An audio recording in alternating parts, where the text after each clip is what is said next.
Assalamualaikum warahmatullahi wabarakatuh. Hai, kenalin namaku Haliza Nur Amalia Putri, mahasiswa Manajemen Bisnis Syariah semester 5. Nah, kali ini aku mau sedikit memaparkan materi tentang mata kuliah Manajemen Pemasaran, yaitu tentang portofolio bisnis. Nah, apa sih portofolio bisnis itu? Portofolio bukan hanya keperluan ketika seseorang sedang mencari pekerjaan, tetapi bagi sebuah perusahaan atau bisnis yang sudah besar, perlu adanya portofolio bisnis. Portofolio bisnis merupakan sebuah kumpulan informasi yang mendokumentasikan kinerja, proyek, produk atau layanan sebuah perusahaan yang nantinya akan ditawarkan kepada klien, calon investor, atau pihak terkait lainnya. Portofolio bisnis atau perusahaan dapat membantu para pemimpin bisnis dalam mengembangkan strategi untuk mencapai tujuan penting sebuah perusahaan. Manfaat portofolio bisnis. Yang pertama, portofolio bisnis memberikan gambaran yang jelas tentang kinerja perusahaan secara keseluruhan, seperti produk, layanan, proyek-proyek terkini, dan lain-lain. Yang kedua, portofolio bisnis menjadi alat yang kuat untuk pemasaran dan penjualan. Portofolio yang baik dapat digunakan untuk menarik minat calon pelanggan atau investor dengan memperlihatkan kredibilitas dan keunggulan perusahaan. Yang ketiga, membantu dalam memantau dan mengevaluasi kinerja bisnis dari waktu ke waktu dan melihat tren saat ini sehingga dapat terus berinovasi. Yang keempat, memberikan dasar yang kuat untuk pengambilan keputusan yang tepat.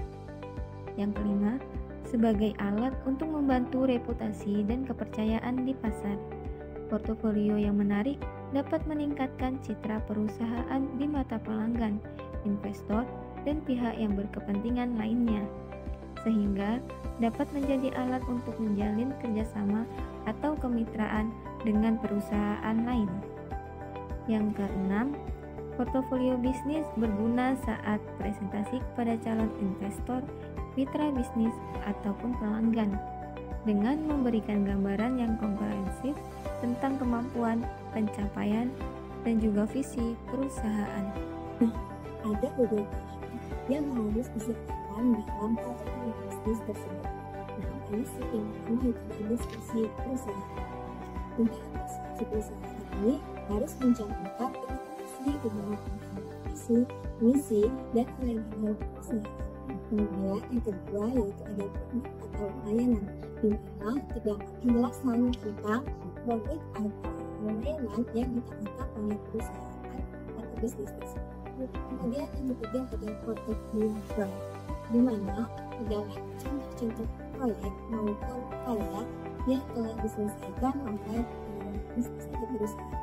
Yang keempat, ada testimoni pelanggan, yaitu dengan mencantumkan ulasan dari klien atau pelanggan yang puas terhadap produk di suatu perusahaan atau bisnis tersebut.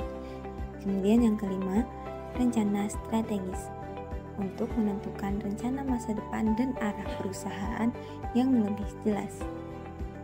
Cara membuat portofolio bisnis. Yang pertama, pilih format atau alat portofolio. Ada banyak cara untuk membuat portofolio bisnis, misalnya dalam bentuk dokumen, PPT, atau situs web yang memuat informasinya. Yang kedua, sertakan informasi bisnis. Setelah memilih format portofolio, masukkan informasi dasar tentang bisnis tersebut. Ini dapat memberikan informasi tambahan dan memudahkan orang lain untuk melihat dan memahami portofolio. Yang ketiga, sempurnakan pernyataan, misi, dan tujuan. Memperjelas tujuan perusahaan dalam portofolio dapat membantu memberikan konteks yang jelas untuk sebuah proyek. Yang keempat, detail produk dan layanan. Bagian penting lainnya dari portofolio bisnis atau perusahaan adalah informasi mengenai layanan atau produk yang disediakan oleh perusahaan. Misalnya, dengan memasukkan berbagai layanan yang ditawarkan perusahaan serta target audiensnya. Yang kelima, cantumkan afiliasi dan hubungan bisnis. Portofolio adalah tempat yang baik untuk mengatur dan menentukan afiliasi serta hubungan bisnis, seperti bagaimana cara menghubungi jika ingin bekerja sama dan lain-lain. Yang keenam, tinjau portofolio secara berkala. Pertimbangkan untuk meninjau dan memperbarui portofolio perusahaan setiap triwulan atau setengah tahunan untuk memastikan portofolio berisi informasi yang akurat. Portofolio perusahaan yang terorganisir dan terperinci dapat mengurangi resiko perusahaan atau bisnis tersebut. Dengan memberikan gambaran umum tentang aset, sasaran, dan afiliasi saat ini, para pemimpin bisnis dapat membuat keputusan yang tepat dan menentukan yang terbaik bagi perusahaannya. Tanpa portofolio, para pemimpin perusahaan mungkin tidak memiliki profil yang komprehensif untuk dijadikan acuan ketika mengambil keputusan. Maka dari itu, penting adanya portofolio bisnis agar jelas arah dan tujuan perusahaan sehingga dapat menciptakan strategi bisnis yang tepat. Sekian, semoga bermanfaat. Wassalamualaikum warahmatullahi wabarakatuh.